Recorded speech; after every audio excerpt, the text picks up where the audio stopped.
那讲到咱数位发展部正正有要推动一款数位身份证，不过惊这资料外泄问题，临时搁发动，也即马搁要推另外一种数位皮包，就是毋但身份证甲健保卡，这身份证件拢要甲夹做伙，按说明年底就要就线，不过同款是搁再引起外界批评。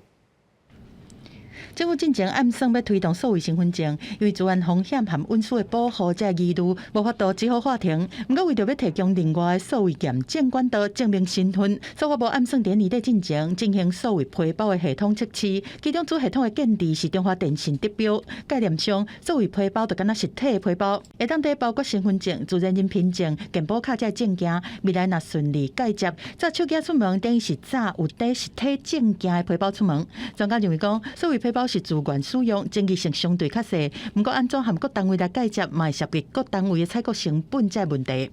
政府来讲，在花费上面来说，可能不只是花费伺服器营运的这个钱，因为呢，相对来讲，如果是要整健保卡的话，所有的医院那也要去支援这样子的一个设备。那这个相对来讲的那个成本就会比较高。另外，数位皮包的应用顶悬有可验证凭证和部分电池这功能。人权团体认为讲，这规范拢需要一个明确的法令去限制，嘛要有独立的国资的保护单位去做监督，才会当减少国资漏泄的风险。